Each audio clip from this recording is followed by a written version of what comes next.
Me and my husband were in the bed. We were sleeping, and his phone rang. And we received the phone call. He picked it up, and it was my son's girlfriend at the time. She told my husband that my son had fell out, collapsed in the bathroom. She found him on the floor, and she couldn't get him to wake up. And so my husband told me, like, we got to get over there. Come on, we got to go. And we got there. And the moment I got there, I experienced so many fire trucks, ambulance, and just a lot of things going on that it was shocking to me to know that this was all for my son.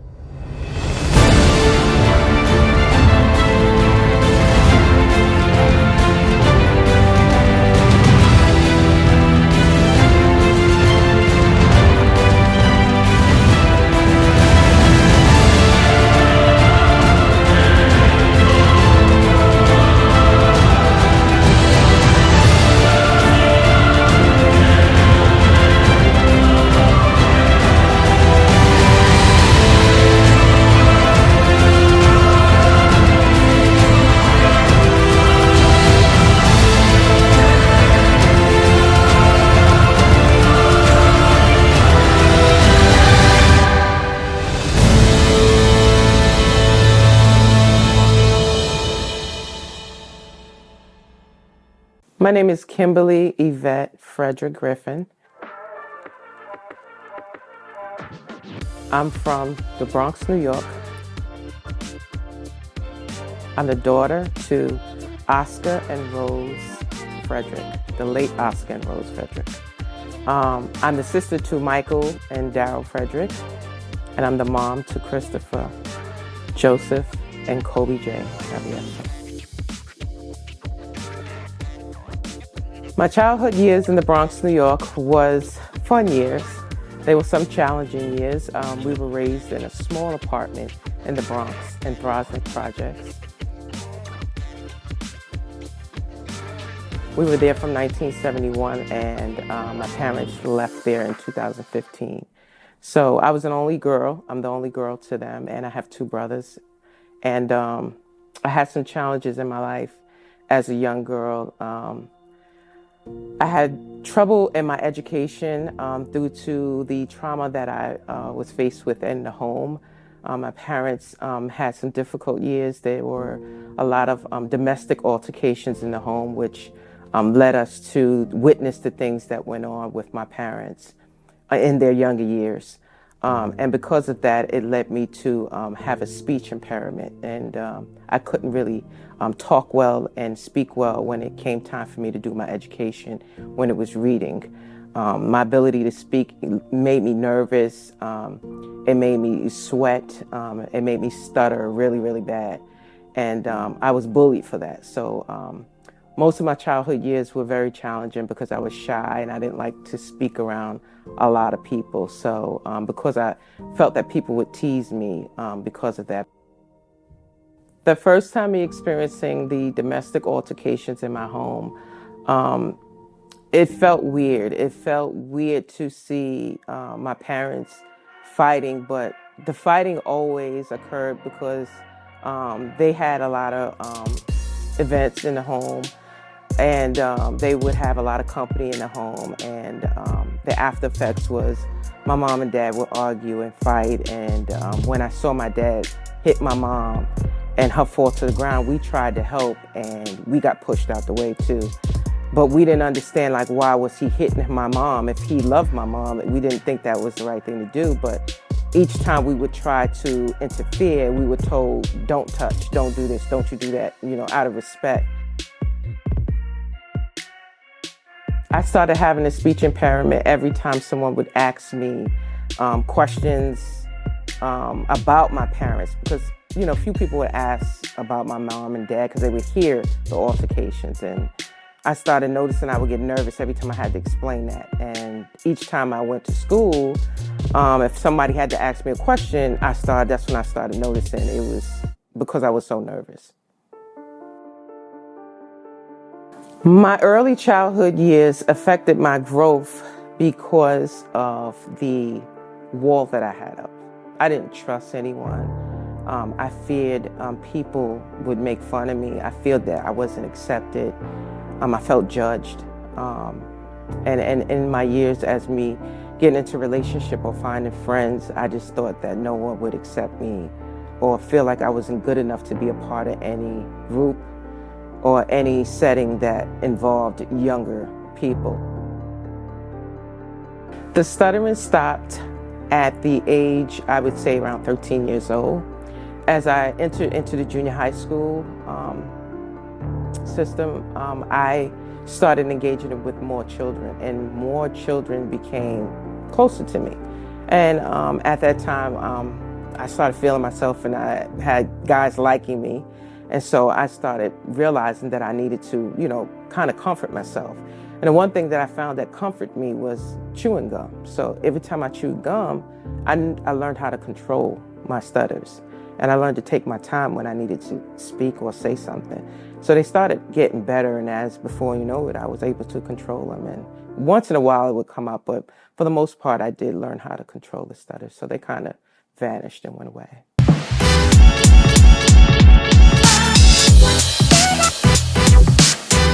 In 1987, I gave birth to my first child.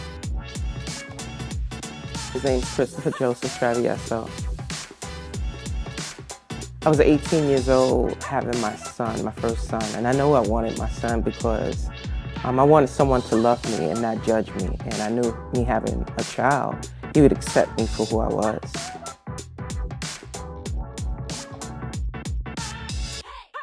So I had my son at 18 years old. My parents weren't very happy about me having him, so they put me out their house. So I was homeless, I had nowhere to go. But I had this one cousin that always accepted me, and every time my parents would fight, I would run away. I was a runaway because I didn't like being in a home. So my cousin told me to come, and back then we didn't have cell phones or anything, so it was running to the payphone, calling her, and just by the grace of God, she answered the phone. So she told me to come. So I got on the bus and I went to her home, and at that time I was working. I worked in Wendy's. I was working at Wendy's, and I saved my money and made sure that I was going to take care of my kid because they felt that I was going to be able to take care of my son. Me having my son, my first son, made me strong. It made me know that it was something that I can do for myself, because all my life I felt like I couldn't do nothing because of what I had in the back of me, which was the stuttering problem.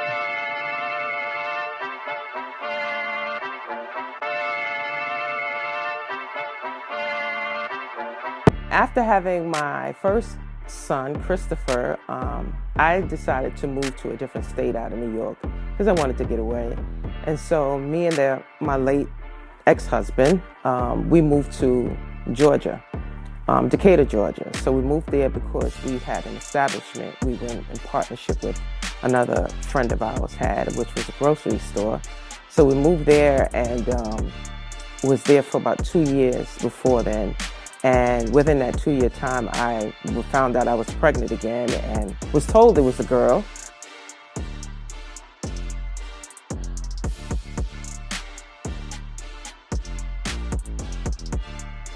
So I was excited, and come to find out, once I had my second son, he, of course, was a boy.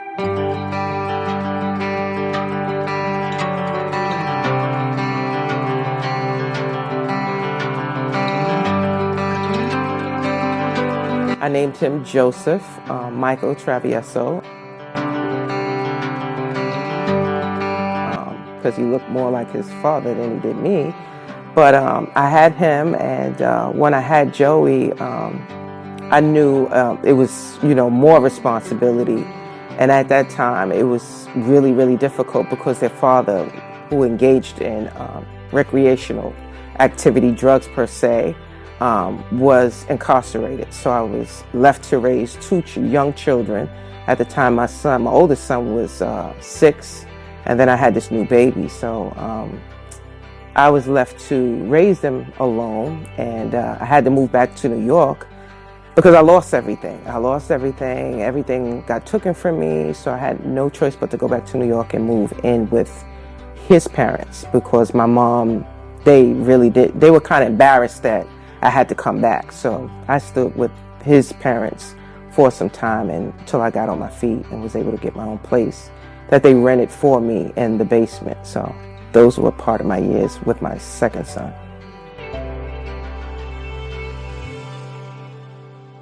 And as the years went on, I started to work at a employer that gave me the opportunity with growth, which was the New York Blood Services. I'll never forget that job because it's the job that taught me growth in being in the career world.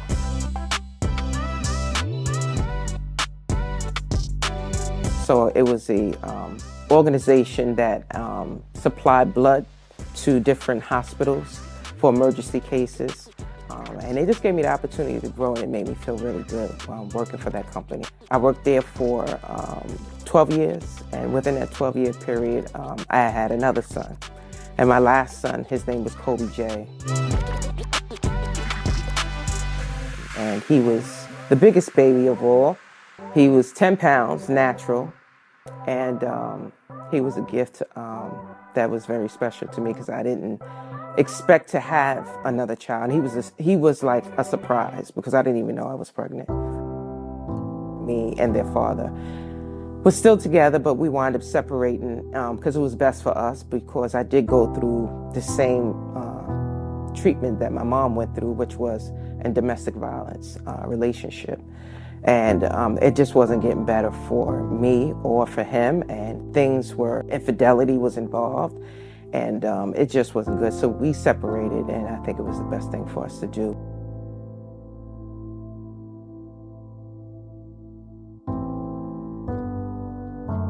The moment that I'll never forget that was very, very important to me was the day I decided to make change for myself.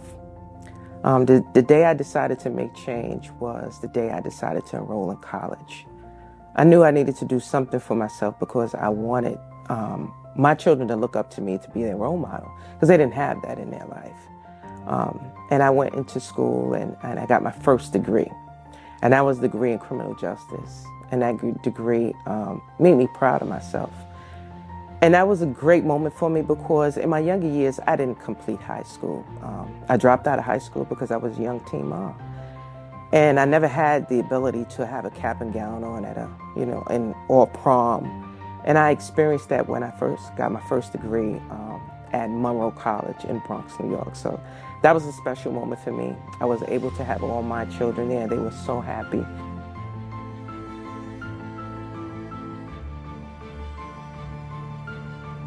And my mom was living then, and she was happy for me too.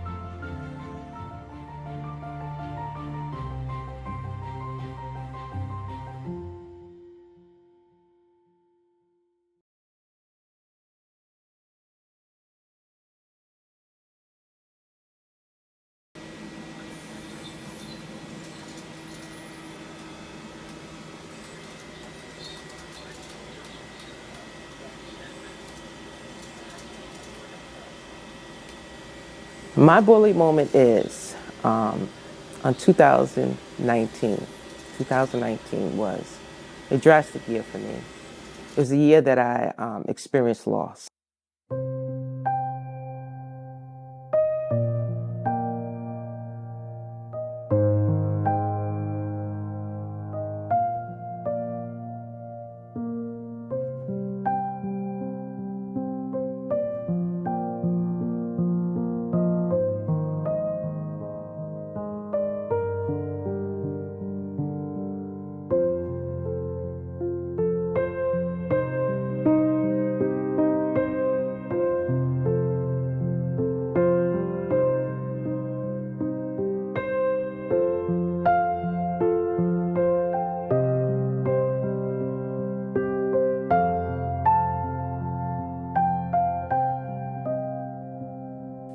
I lost my dad in January, and then I lost my mom in July.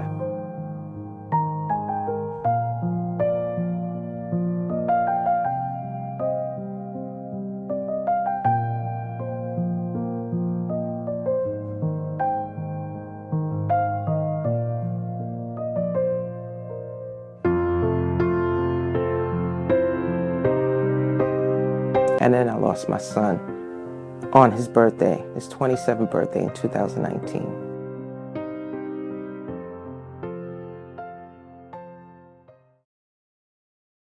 Me and my husband were in the bed. We were sleeping, and his phone rang.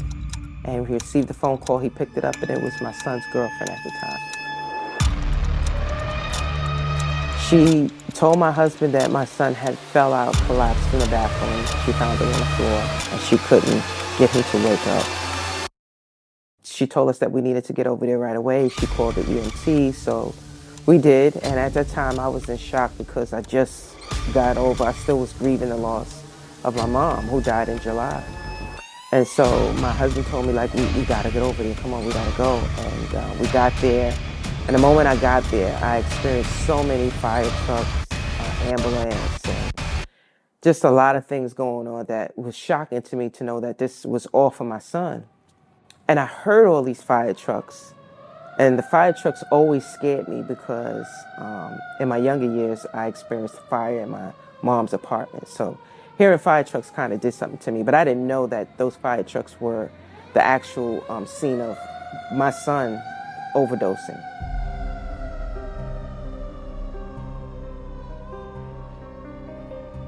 So when we got there, they asked who we were. We told them who we were. And I told my mom.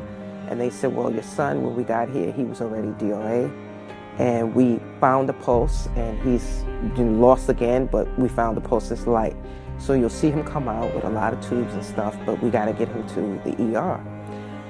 So the moment they brought him out, I saw my son lifeless with all these tubes, and I just remember fainting and crying.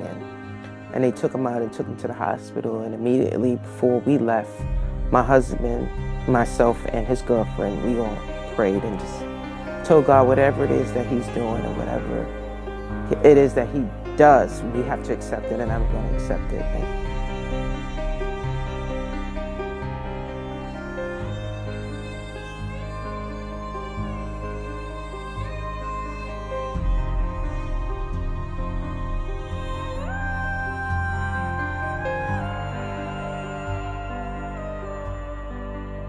So we got to the hospital, and when we got there, they placed us in a room, and we sat in the waiting room for 45 minutes, and within that time, we waited, but in my heart, I knew my son was not living, but I waited to get the answers that I needed to hear about my son's condition and his status.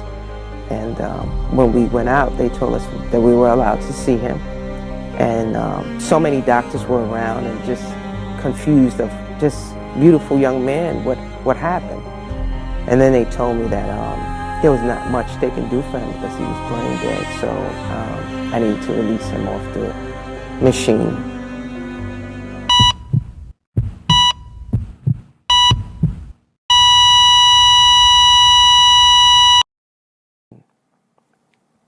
And I had to give myself a moment to do it because I was confused and I was hurt. But I did. I let him off the machine, but I never entered the room. I waited out, and I sat and waited for my husband to tell me. And I just asked, did he fight to live? And my husband said, no, he just went.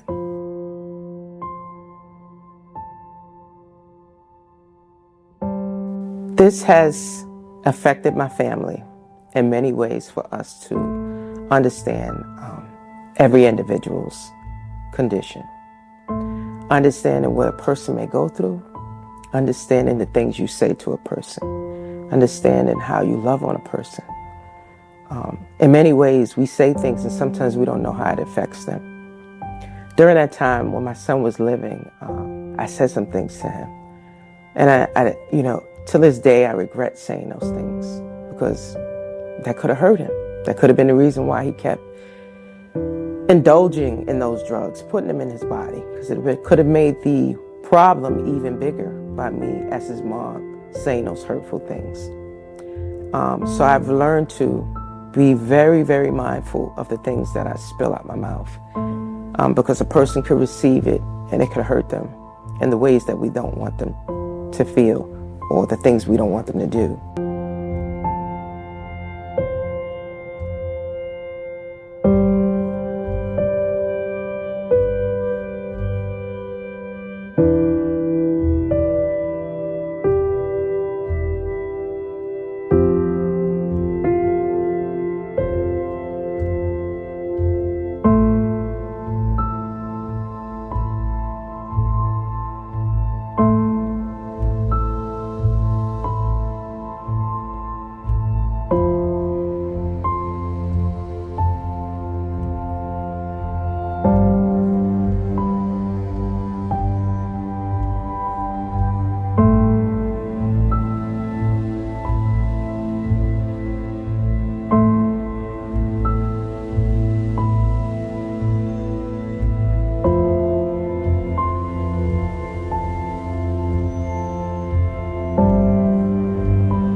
I never thought I would experience loss altogether 3 times in 1 year.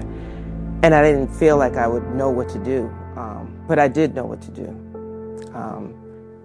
The hardest part was losing my son on his birthday and getting that sudden phone call that your son has collapsed in the house and he's brain dead.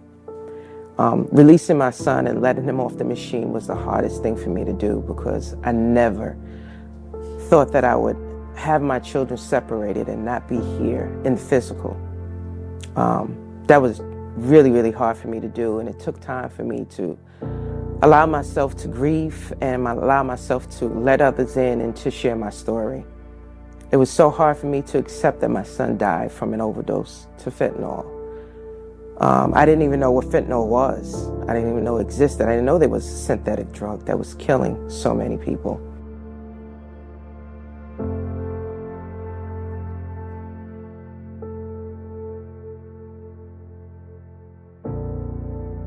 But I knew my son was battling with drugs, and I hid it for a long time because I didn't want no one to know that was something he was, fighting. But I learned to release it. I learned to get over it. I learned to use what God had given to me, and he gave me a voice to speak and speak for those mothers that may be going through the same thing I'm going through. And that was the bully moment that I experienced in my life.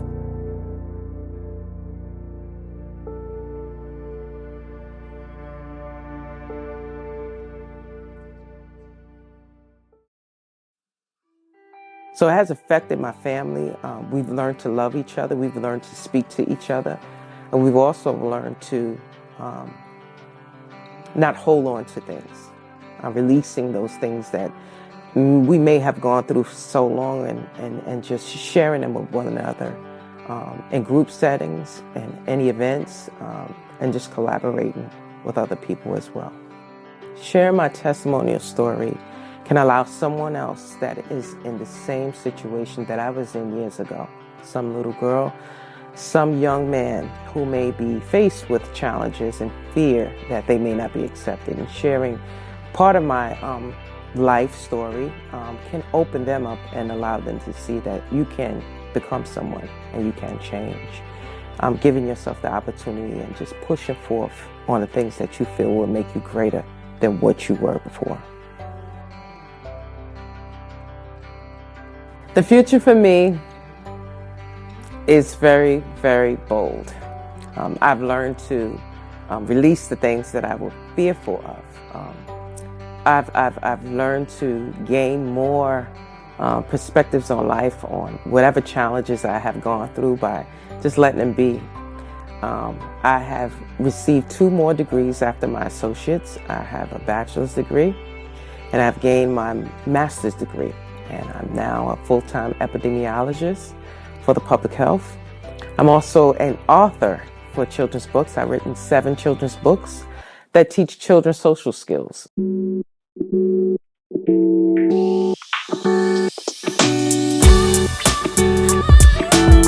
I'm an advocate for bullying. I also am a publisher of a motivational magazine titled Bully Magazine. And so that magazine has taught me to write the things that I fear, and learn to express my emotions, and learn to listen to other people's emotions, because we learn from one another. And so that magazine has taught me resilience, just to be who I am, collaborating with other women, finding out their opportunities, engaging, speaking, and just being me. So I'm happy with my future, and there's more to come with Kimberly. All the things that I feared that I would never be accepted to do as a little girl, as a 54-year-old woman, I'm doing now, and I'm coming out of my shell. As being the producer of this Bully Magazine DocuSeries, it makes me feel so wonderful, because it has been a dream to do DocuSeries. I watch a lot of First 48, A&E, and I love to hear what people's life has been like and how they've become successful. So sharing my experiences and just being a part of this will help people understand who I am as an individual, and maybe someone who is trying to do the same or follow the same steps that I'm doing and been in the same boat that I'm in, they can follow and see what it was like for me. So I'm so excited to be a part of this, and knowing that I'm the producer on this is a great feeling.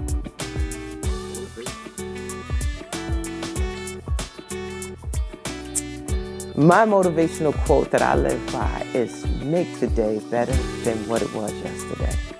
I always wake up and not dwell on what I didn't do, but what I'm going to do for today. So living for today is what makes me happy, and not worrying about the past, because the past I don't want back no more. I want to dig into my future.